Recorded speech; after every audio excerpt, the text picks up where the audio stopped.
Okay, so our webinar will be in hybrid mode. So it's like a presentation and the panel discussion. If at any moment you feel like asking the questions, please feel free to put them all in the chat box. We will jump on them right away if relevant to expand our dialogue, or we will cover them all afterwards. So first, I guess I will let our speakers to introduce themselves, and then we will switch directly to our main topics. Okay, Lorenzo, maybe you can start. Thanks, Xenia, for the intro. My name is Lorenzo. I'm one of the two co-founders of REPLUG. REPLUG is an app marketing agency based in Berlin, Germany. We help mobile companies scale user acquisition activities, but also retention activities. So we cover all the app marketing activities from App Store optimization to paid UA and retention. Very happy to be here and looking forward to start. Okay, Anna. Hi everyone, I'm glad to be here. So my name is Anna and I've been in the gaming industry and in UA in particular for the last 12 years, and almost 3 of them I work for ZiMAD as head of UA. At ZiMAD, we've been developing and publishing games since 2009, and my team's job is to help those games grow. Great. Wood.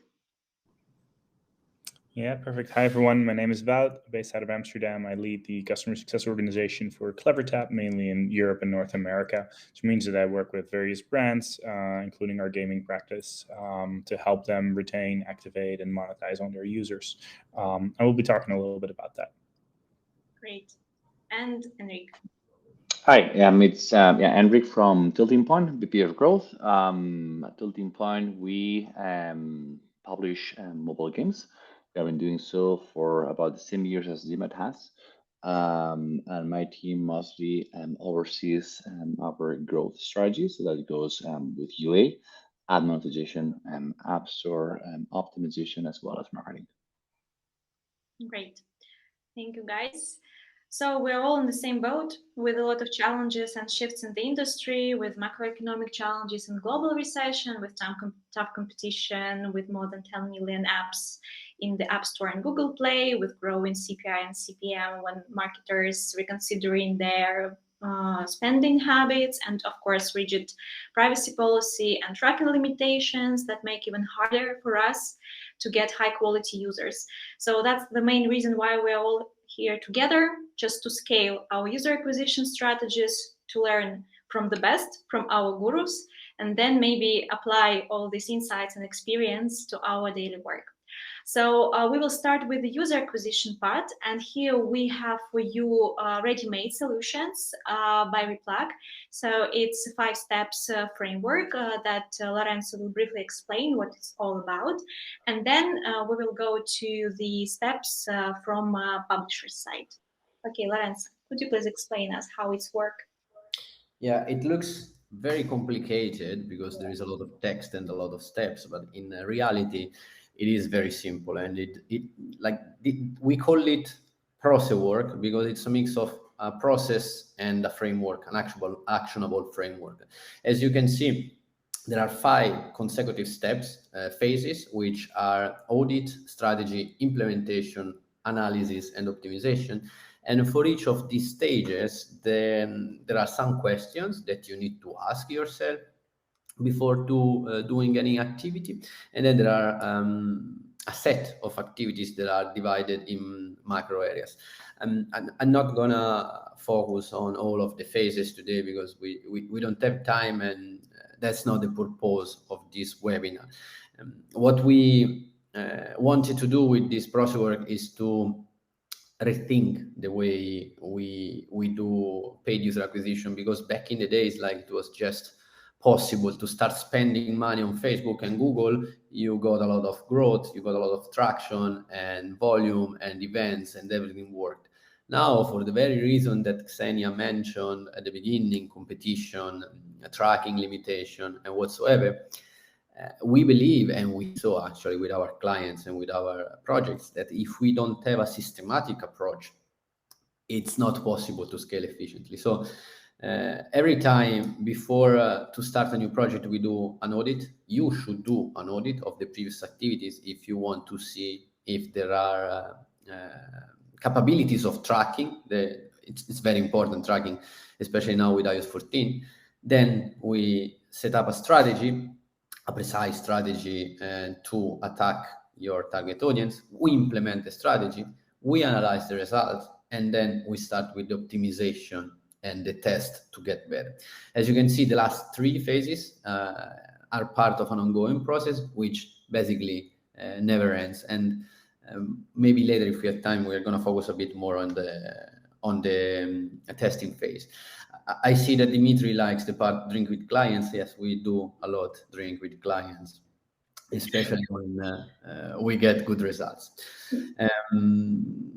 I mean, this is, I think at the end, Xenia will share with you some more details in the specific. Yes, the key takeaway. Yeah, all listeners, I just want to mention that we will upload this framework with all the details in the key takeaway section, so you can download everything and just learn step by step, because it's quite a comprehensive scheme. I was really shocked when I saw it first time. So you will have your time just after the webinar. It will be all available. So, but if we consider the user acquisition strategy from the publisher side, where should we start here, Anna? I'd say that to build a successful UA strategy, an user acquisition manager has to know its game and playing the game and getting yourself familiar with the user flow, with its monetization points, helps you define the main UA signals you have to track and success metric you will optimize the campaigns towards. Understanding key features that resonate with the players and help your game to stand out in this highly competitive market allows you to tailor your marketing efforts and messaging to appeal to the specific interests and preferences of its target audience. And the more information you have about your target audience, the more chances you have to find the best ways and channels to reach it. So I say go beyond just basic demographic descriptions like women 35 plus, but see into behaviors, passions, motivations, which may drive users to install and stay in the game long enough. And some ideas about this target audience and drivers you may get from the game itself. Some insights are available in the publicly available reports and market research pages, and you can use Google Analytics and ask for the help of your partners. They will surely share insights if they have those. And competitive analysis also helps in defining this, getting and gathering all the information about the target audience. So if we are to form like a quick checklist, here is what I'd recommend to include at this step.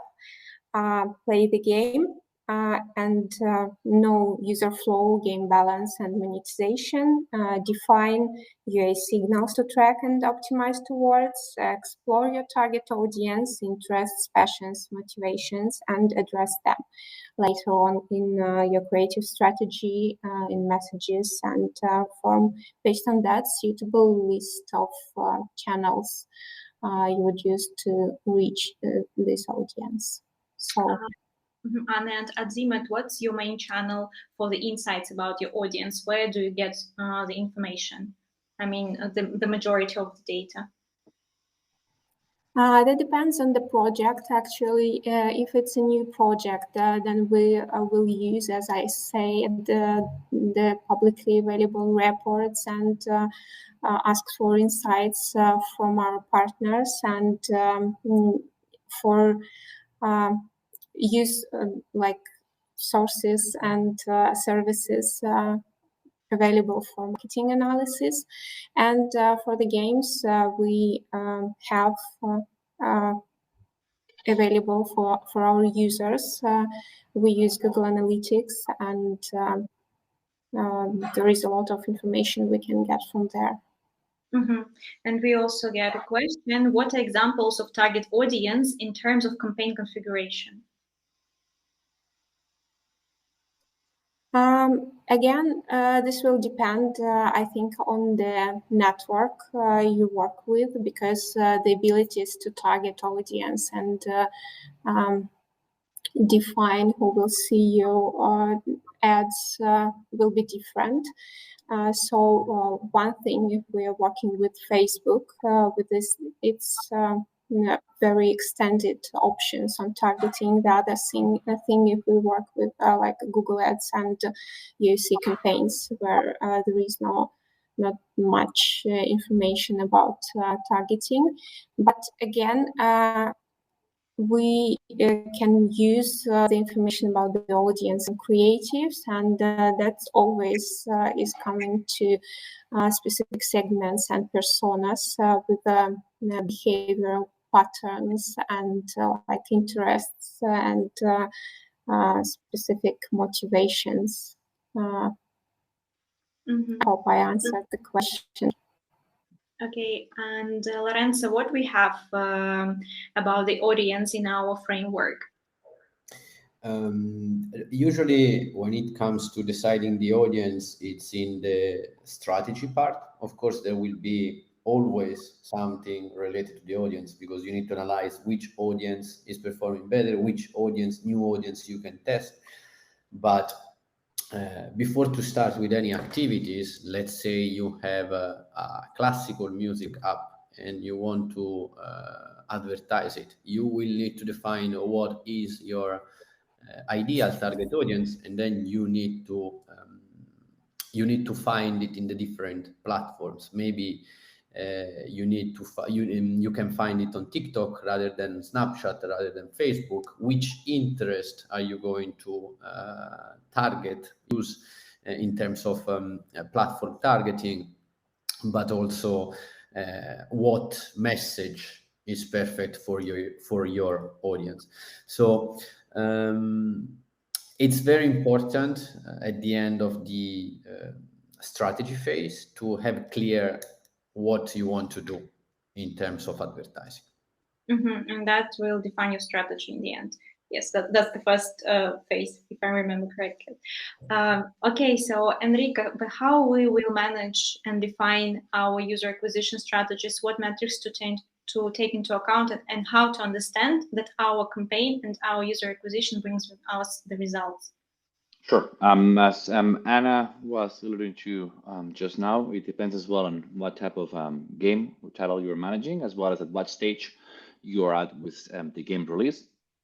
It's not the same, obviously, trying to set or define the KPIs when you're doing a technical soft launch with the game versus when you're doing a soft launch versus when you are doing the global launch. So on each one of the stages that you have within a game release, you will going after a different set of KPIs. Now, assuming that we are looking for the global launch, or we are already with an asset, a game that has been already launched, and you have up and running marketing campaigns or user acquisition campaigns, then ultimately, at least at Tilting Point, what's going to be defining the main KPI is going to be ROAS, return of ad spend. That shouldn't be breaking news to anyone, because if you run a negative, so anything that is below 100% ROAS means that you're effectively losing money on return of ad spend. Anything that's beyond 100% means that you're making money back from your return of ad spend. That's obviously focused on, we're talking about user acquisition. Then we can add on top what's called the organic traffic, organics, that will actually adds on top of that. So anything that is organic, you're obviously not paying for it. Maybe you have to account for the time that you invested setting up the store page or testing icons or defining the description and so on and so forth. But that's beyond the user acquisition cost, which is the core action of you or your team setting up a campaign on an ad network. Now, when we're focusing on UA in terms of KPIs, it's the one that we're going to be mostly focused at Tilting Point is going to be ROAS. But then ultimately, these ROAS, it depends as well that target that we set. It depends on the type of title or game that we are handling. It's not the same dealing with a Forex game or a strategy game versus an hyper casual or maybe a casual game. It has a different set of audience as well as a monetization curve. And as such, you cannot expect the same return of investment on a game that has perhaps, that you expect that on average the player is going to be spending money after 3 months, 90 days, versus a game where you would expect that the player is going to run out of lives in a week. So there's likely to do the first purchase within the first 7 days. So we could be running a game or a target at day 7, ROAS 100%. Another game could be running at day 180, 100%. It's just the same methodology applies, but a different type of game. So going back to our previous point, you need to know your game first and its audience.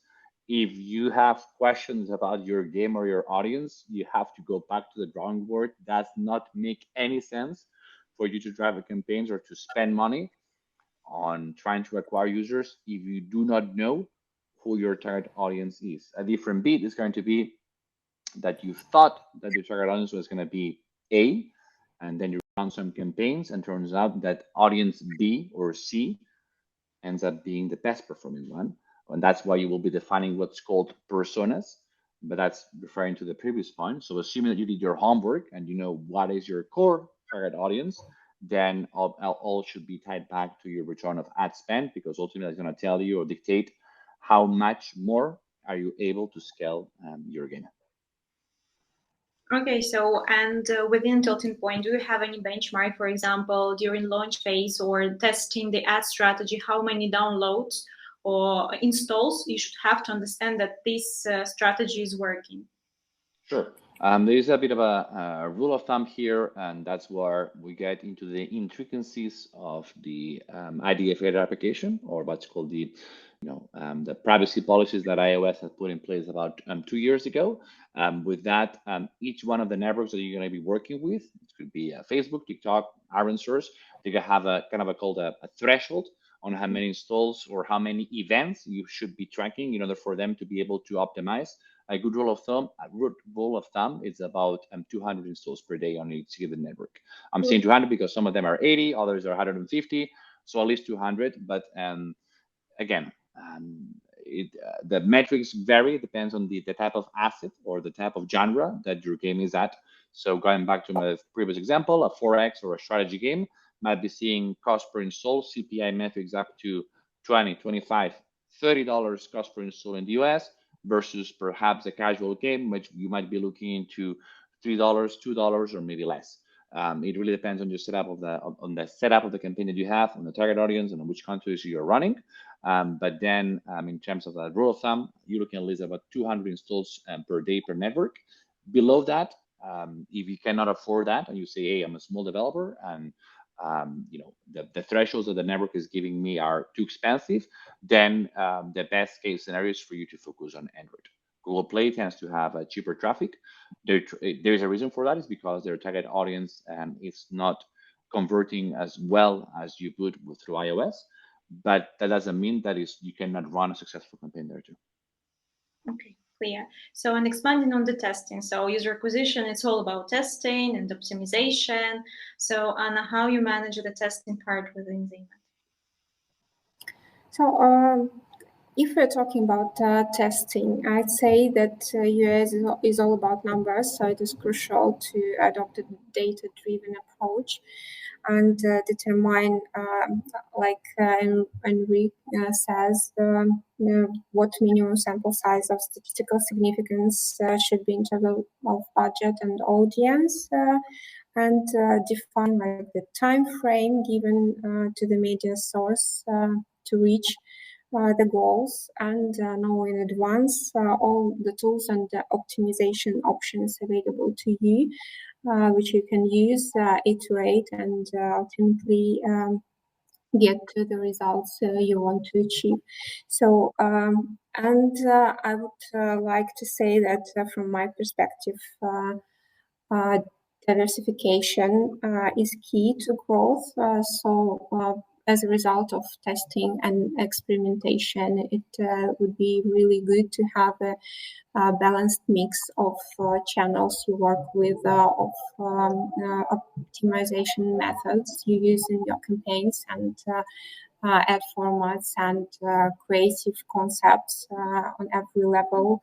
There is space for diversification, and this actually can help you maximize results and minimize risks, reduce impact caused by any unexpected changes, and it gives you opportunity to reach users in different contexts and reach different segments of audiences with different LTVs, use all the technology options different platforms provide. And actually, statistically, gaming companies have up to 10 partners in the media mix, depending on the genre. In 2022, the media was like 6.5.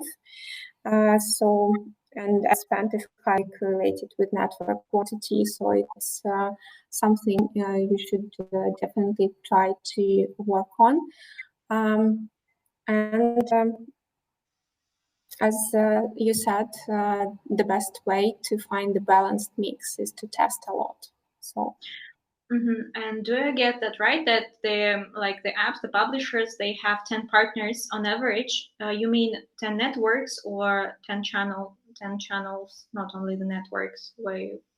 I mean, different traffic sources, whatever it could be, platform, channel, network.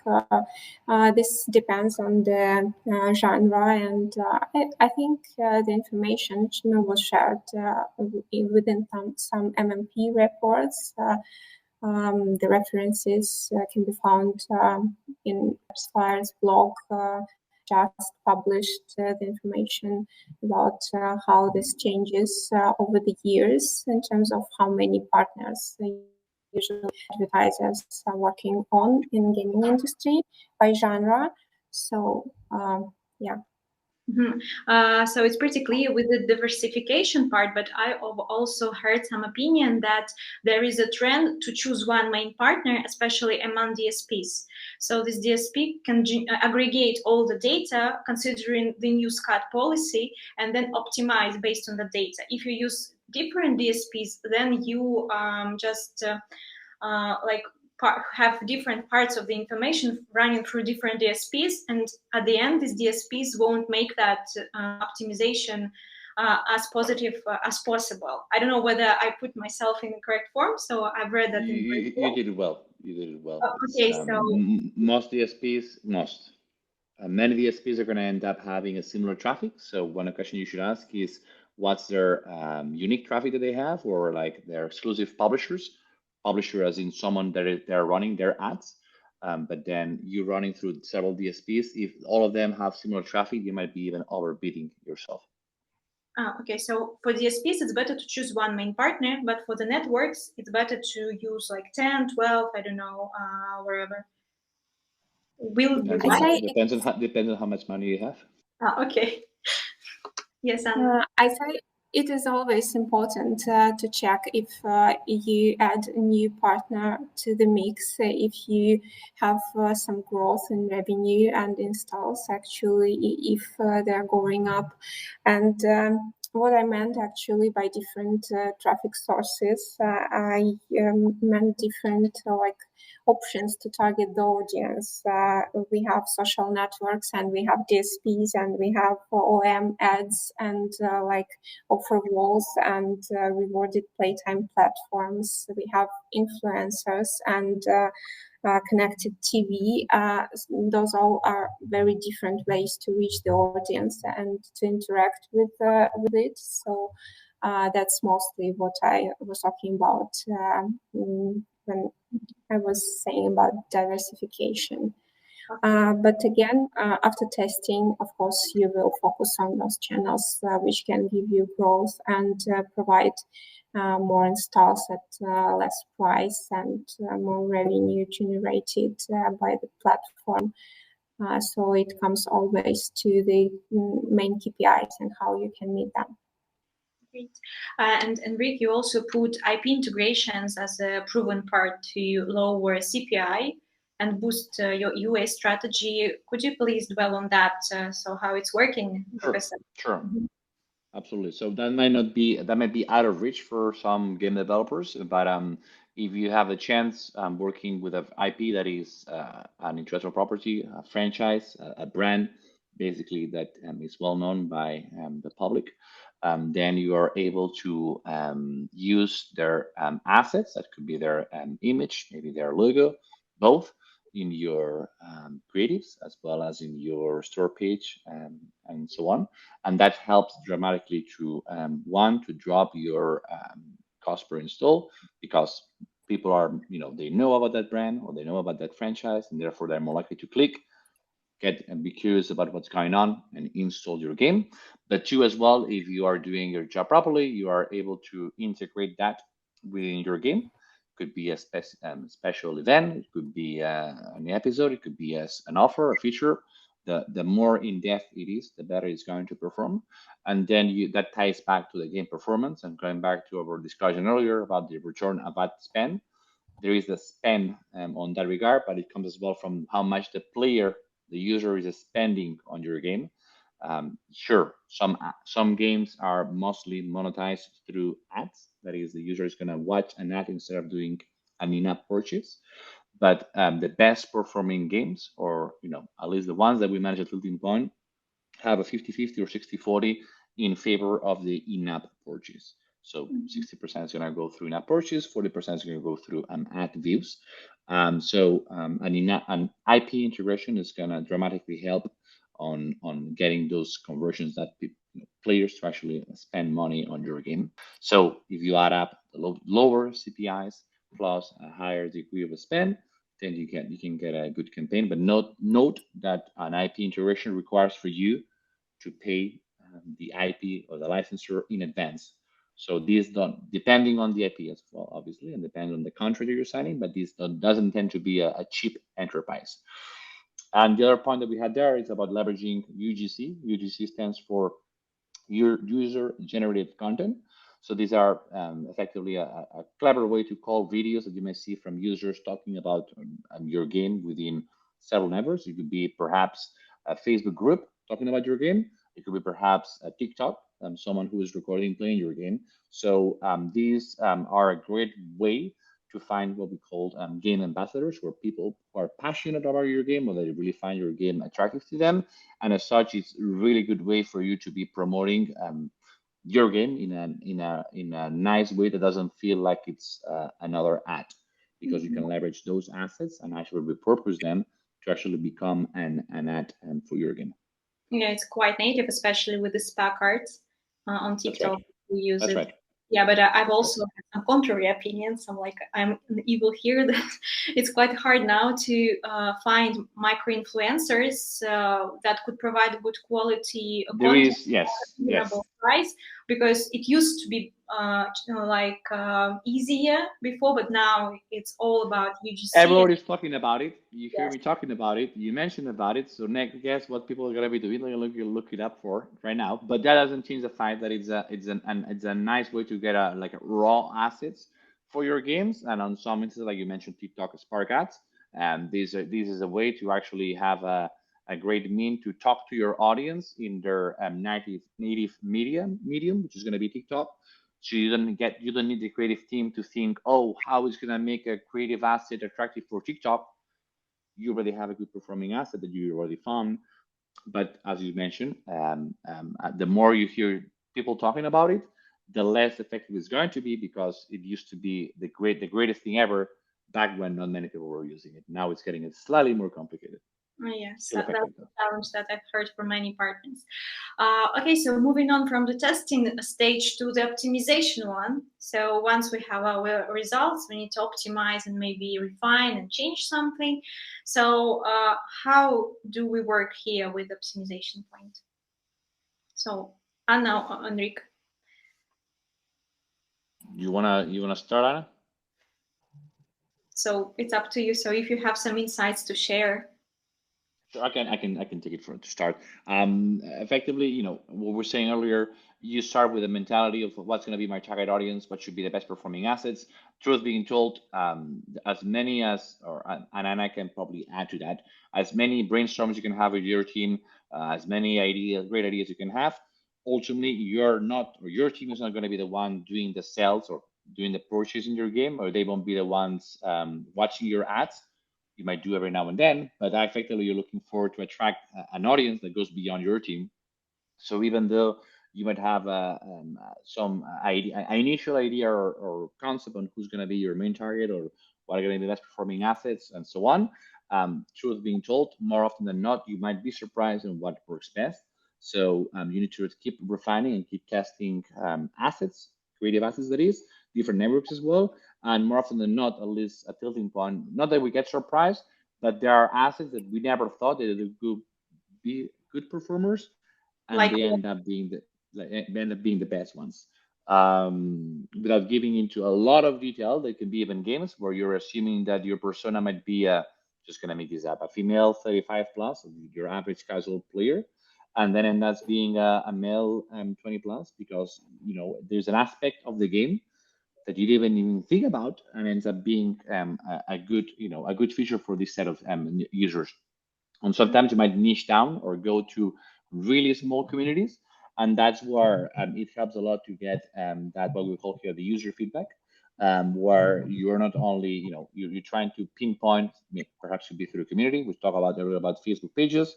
Maybe you have a Discord channel, maybe you have a forum, a website.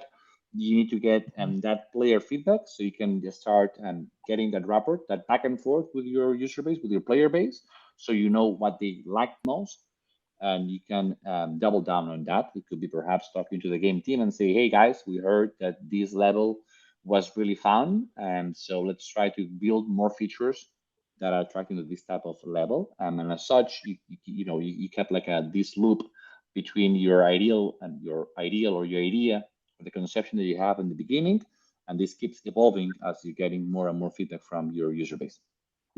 Anna?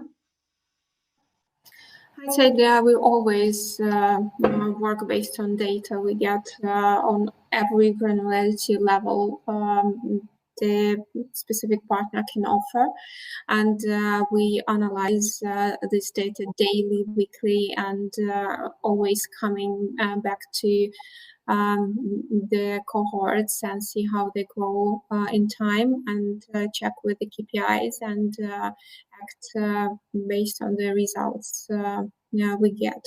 So it's a work in progress always.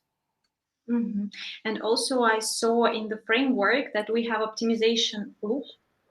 So Lorenzo, can you please explain what it's loop about while we're talking about the optimization process? Yeah, sure. I mean, what Anna and Eric have said about optimization testing is also valid for subscription apps, for example. You can optimize on three things, basically. You can optimize on new channels, new targeting, and new creatives in terms of campaigns. But I don't want to repeat what they have already said. What we see important, especially now in this specific moment, is to optimize beyond paid user acquisition. Nowadays, we have many opportunities to optimize, for example, coordinated with App Store optimization. We can test custom product pages to have better results on the paid campaigns. We can, if we have an e-commerce app and we are targeting only female, we can have an App Store page which is focused on female products. This kind of customization that seem to be simple, and they are simple, but they have a great impact. We did an experiment with a fitness app, and we did specific ads for abs workout and legs workout with specific landing pages on the App Store, and the conversion rates were double at the end of the day. So this is just an example of what we call cross area optimization. It involves App Store optimization, it involves user onboarding, and probably we will see it later, but we need to be sure that everything is coordinated. We need to personalize as much as we can all the all the optimization process, and of course analyze. It's a never-ending process because you implement a change, you analyze, and then you find a way to optimize, and then again you implement the changes, you analyze, and you optimize. And if you are good, you will always improve. Yeah, that's the loop. Yes, and talking about this coherent strategy, so we need to put everything in line, like your app or like custom page, UA strategy, like screenshots, icons, and everything. So it's a teamwork, and everything should be synchronized. So Anna, how you manage the teamwork within ZiMAD? So what are the insights of working together? I'd say we have 3 principles we usually try to follow. Ensure to be aligned on the main goals and plans. Use shared reports so everyone could be on the same page always, and develop a standard operating procedures and frameworks and follow it. So we have those for like testing new games and for the soft launches. Who is responsible for what at every stage, and how the results could be measured, and how we would define the success. And it's a great point to go further on this with this project. So those 3 points help us stay in sync. Okay, great. So imagine we get our users. Hooray, we have them. So now we have the onboarding stage. So that's the first interaction of the users and our apps. And it's crucial and it should be positive. And it's obvious that we shouldn't neglect the onboarding part, especially when the figures are so pessimistic. So based on the AppsFly figures, 53% of all apps uninstalled within 30 days. Of download, and 45% of all take place during the first 24 hours. So these 24 hours are the most important ones. And I was surprised to find out that the gaming category has the highest figures. It's 66% of the drop. So that's why we should pay attention to the onboarding process. So as Lorenzo has an extensive expertise in that, could you please share how to enhance this smooth user onboarding and what advantages it can bring? Yeah, I mean, what you mentioned, the numbers that you mentioned, they are dramatic, because I don't want to use this dramatic word, but they are. Because if we imagine how much we spend on user acquisition, and then 53%, and those are all numbers, I believe, but like half of the users are gone, more than half of the users. So we need to make sure that our user onboarding is good. Is good in a way that can give you all the advantages possible. For example, what we identified, the first advantage is to welcome the users, because we see many apps that we work with. You download the app, the first thing that you see is the privacy policy request, then you have the ATT request, then you have the push notification opt-in, and access to camera, and all these kind of requests, and the user is already, wait, it's too much. Like, first of all, we should be polite and say thanks for choosing our apps, because they actually chose you amongst many competitors, and you paid a lot. So don't forget, you never get a second chance to make a good first impression. So the first thing, be polite, welcome the users. The second advantage that we can have with the user onboarding is to explain the main features. Let's suppose that you know that there is a specific feature that when the user discover it, they have the aha moment, how they call it. So you want the user to know about this feature, be it a game and you want to play this specific thing, be it dating app, you want to do this swipe, but you can put it right at the beginning in the face of the user. Hey, this is the main feature, go and find it here. And we see that the feature adoption is can really benefit from this strategy.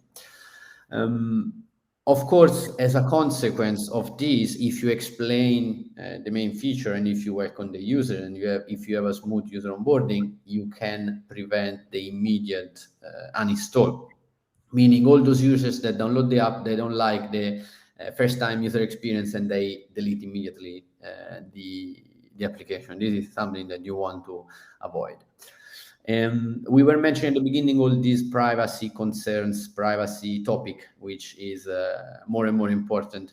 And another reason to have a good user onboarding is to maximize the permission request. For example, now we know that if we want to collect data, we want to show on iOS the ATT prompt, and it's common, good use to use a pre-authorization screen where we say, hey, we might ask you for IDFA tracking. There is an example from Adidas Fantastic, which is very good. They explain what an IDFA is, and it's a very peculiar thing because nobody knows except for us that we are in the industry. So try to be honest, try to be connected to your audience, and you will see that the permission both for privacy, both for ATT, but also for location and all the other things will increase. Another things that is connected to the permission is the push notification opt-in rate. We know how retention and conversions are important in the nowadays for the app marketing ecosystem. If we don't have permission to communicate with those users, we don't have opportunity to tell them to come back, to tell them to convert, to buy, and to do things. And of course, if you show the push notification prompt at the beginning without any explanation, user will say no. Instead, if you have a pre-authorization screen where you say, hey, now we are gonna send you we are gonna ask you the permission to bother you with push notification for this and this reason, then you will see that the opt-in rate could increase. As a last suggestion and last benefit of a user onboarding well done is the one of collecting user preferences and also registration. Let's think about, for example, content apps.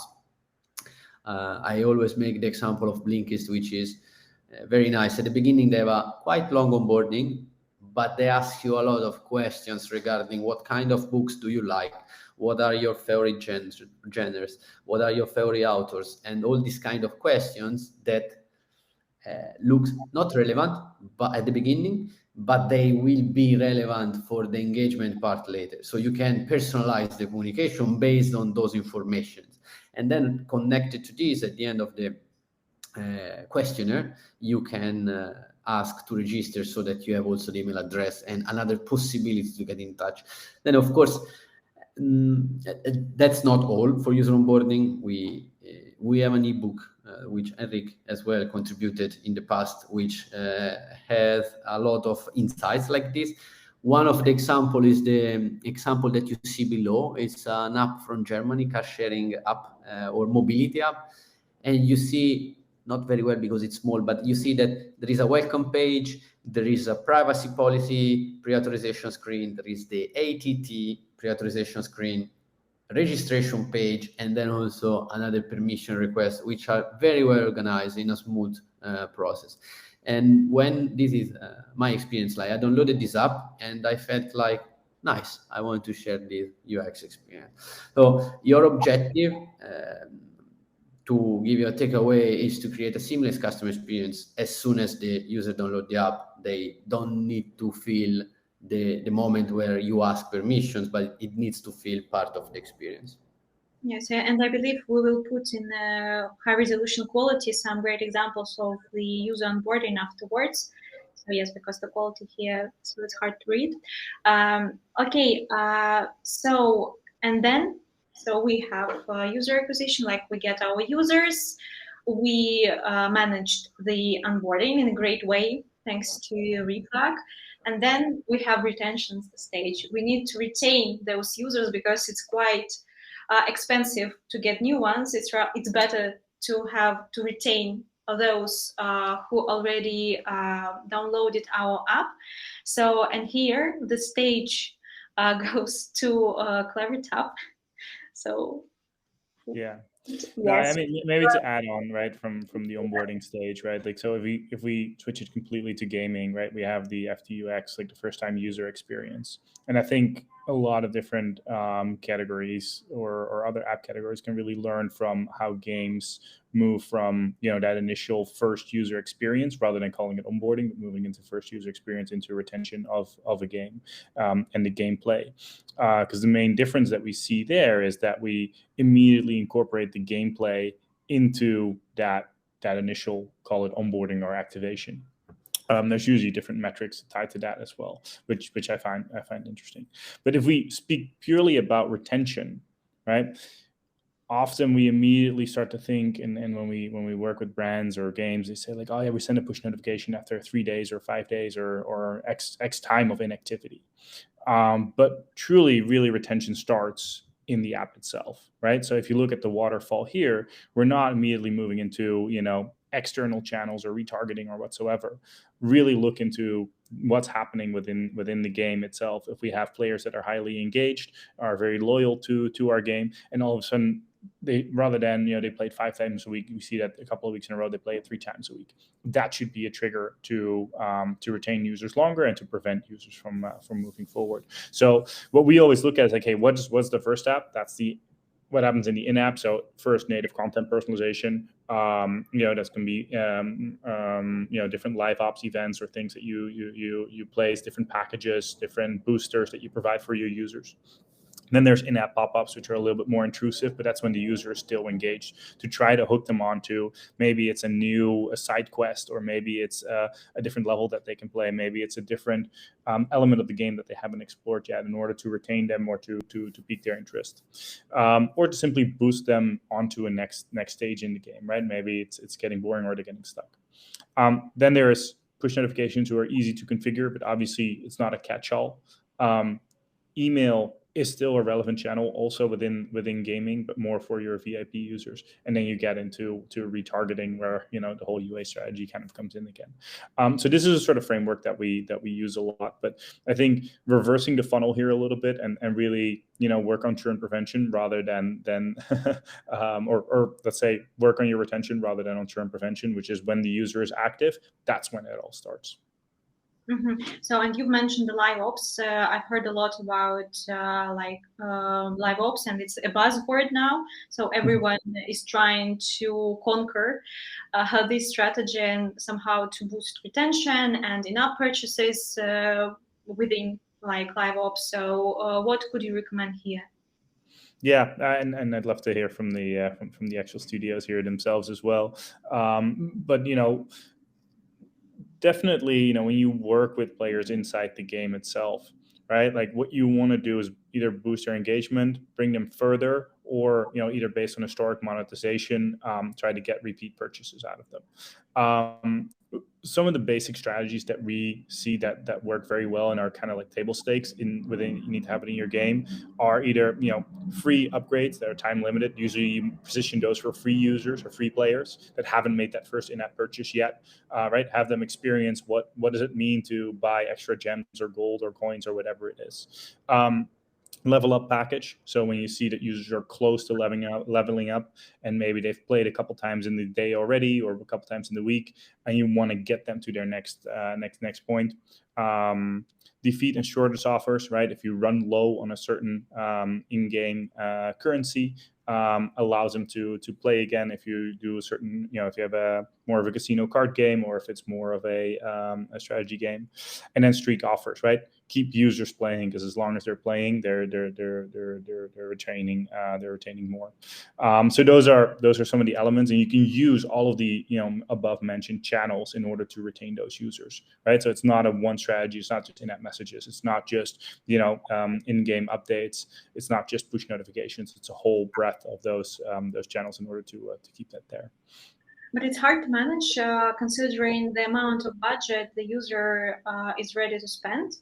So you might have, for example, one user who is ready to pay a lot, and the one with restricted budget. So do you have this segmentation, like areas within CleverTap, so what LiveOps to offer to this segment of user without paying, for example, but to retain them, or those users can pay? So how it's better to And that's kind of like the first bullet here, right? So based on the data you have available, you create your right segments and you engage them in a certain way. Enrique just mentioned that, like, hey, most games still make most money off of ads rather than net purchases, right? So there's also a difference in players and how you want to segment those. Certain users, like, these are not going to be paying users, but we can change and play with the level of ads that we might surface for them, how long the ad runs, how often they might see an ad, and experiment with that to get that going. For players that do show conversions and they want to repeat and buy more, you can see, like, hey, do players often buy at discounts? Then we continue to push that. If we have players who play for the full value, or maybe have played for a longer time, maybe we create certain packages that allow them to buy up for a whole month or a whole week. What we even start to see now is that games are moving into little subscriptions, right? It could be shorter term subscriptions or longer term subscriptions. It's a really powerful way, and I think there's a lot to learn from the dating industry in terms of how you surface subscriptions in games as well, because they've gone wild there in terms of what type of subscription you can get. Yeah, there is something. The segmentation is the core of it, right? Getting the insights, just as with UA. Okay, yes, there is something to borrow from the dating industry. Okay, so Enrique, Anna, how do you conquer the churn rate? So considering 66%, that's a lot. So how to get the users and how to retain them within these 24 hours and then within 30 days and then in the long run? I said that in terms of in-game ways to reach the users, we use all the mentioned above, and on the UA side, all the things we work with retargeting campaigns. So our team does a great job in segmenting the users and reaching them out in the right moment to prevent churn and to increase the LTV. So we run those campaigns like 24/7 for more than 2 years now, and experimenting with the way we approach segmentation and experimenting with the channels we work with and the messages we offer and using our campaigns. And that helps. So it's mainly retargeting, right?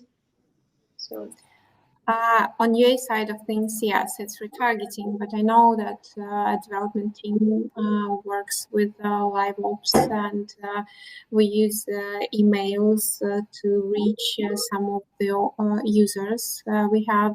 So basically all the channels mentioned above are used in our strategy.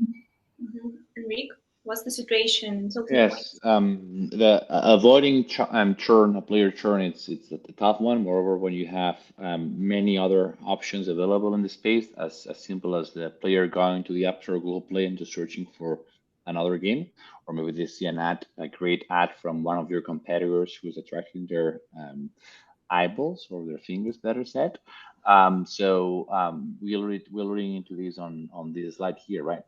You want to try to pinpoint the benefits, or what is the benefits, or what the player is liking the most from your game, and try to leverage on that. We have been discussing as well regarding email, and that is proving to be to us as well a great way to maintain and players engage. We discussed earlier too about the IP integrations, and that can be a great way to showcase that there is a news or a big update coming. We're focusing here about user acquisition, but on the organic side, there is all these in-app events or LiveOps that we were discussing earlier.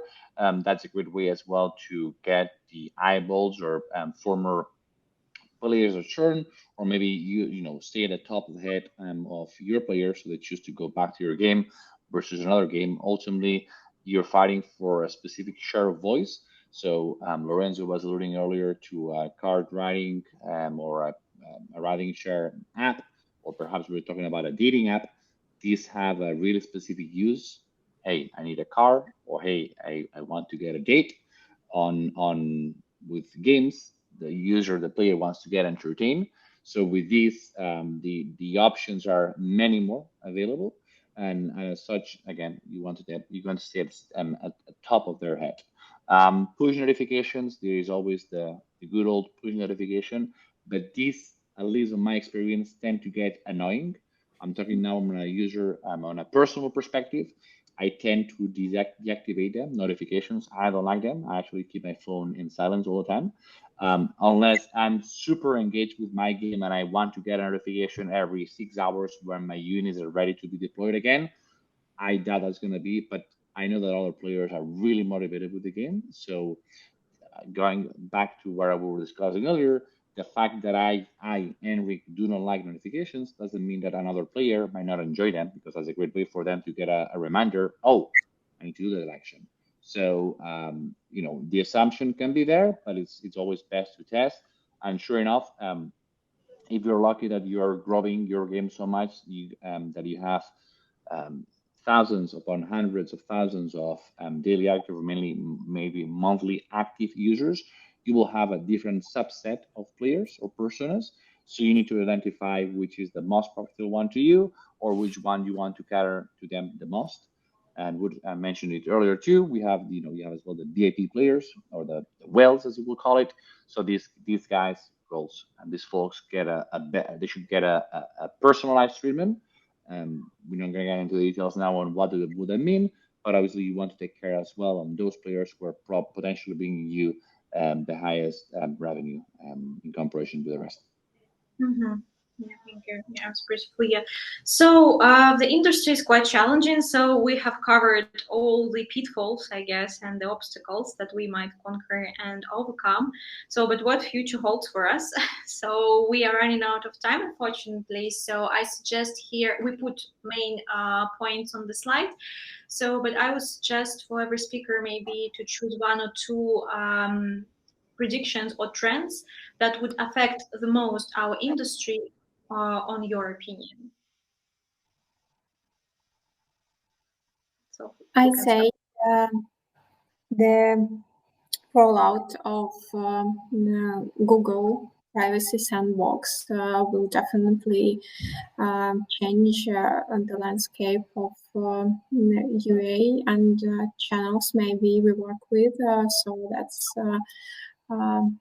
things I'd like to point to keep an eye on. Yeah, agree.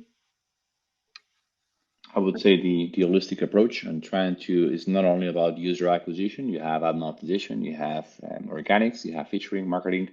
There are many other, you have the game team as well. There are many components on a big engine, so you need to make sure that all gears are spinning, as well as the first one, which is your user your first time user experience. Because if one of them is failing, doesn't matter how good your UA is, doesn't matter how many DSPs you're testing, or doesn't matter how great your push notifications are, that if the other beats are not working, you're not going to be scaling again. So I would go for a holistic approach. Lorenzo? Henrik stole my favorite, but I think we all agree that we don't need to reinvent the wheel in 2023, 2024. I think we have everything to do a great job in terms of growth. If we think holistic, if we take care of the user onboarding, if we use data the way that it needs to be used, because maybe this is the important part that we didn't talk about. Like, many of us think that data is not available anymore after iOS 14, but data is still there. We just need to look it in another way. And so this is important in our opinion, my opinion. Like, think about data as if it was not 2019 or 2018. Like, think about the current situation, get your data, and grow. Yeah, I mean, I always like to talk about AI, and usually I'm very negative on AI because I always think that in the traditional businesses we're a decade away from using AI effectively. In the app space, and particularly in the gaming space, I do think there is, if we again go from an holistic approach, what we're looking for is operational efficiency, right? Like, how can we do more things better and faster? And there is tools out there that are massively going to impact. And I'm sure there's going to be success stories, real success stories of games that launch that use AI in the right way, because we're able to get with a few people something really smart there. So I think it's definitely not something you can ignore, and you have to focus on it. And there is going to be certain studios that can really use this towards their advantage, and I think that's a very exciting thing. And I also think it's not for everyone. Yeah, considering AI, I've heard a contrary opinion again. So that AI, if we talk about the creatives and the creative generation, it might produce a lot of rubbish, because like you can't so not a lot of, but some publishers and studios, they can't put a right scenario, like task for a AI machine. So that's why you won't get right results, and you will see a lot of low quality creatives. I don't know whether you've heard this opinion, or it all depends on the tool or on how. And that's where I think the details come in, right? Like, do you use something off the shelf, or do you create something that's that you control and you own? And I think that's probably a whole new webinar if we want to go in there. But yeah, no, and that's where I'm, like I said, I'm usually very negative on AI because I think we're a decade away, especially in traditional businesses. But I am very positive that there's going to be a few big winners in the short run already. Lorenzo, yes, you wanted to add something? Because you mentioned low quality creatives, but we have an example from these days for the classical music app we are working with. We made a video of Mozart listening to classical music with an iPhone and headphones and smiling, and it looks super real, but with Mozart in 100 years ago, and it's working amazingly on Facebook. So yes, I need to jump on the AI train. Is going to be something that we need to explore, and we don't need to fight it. We need to explore it.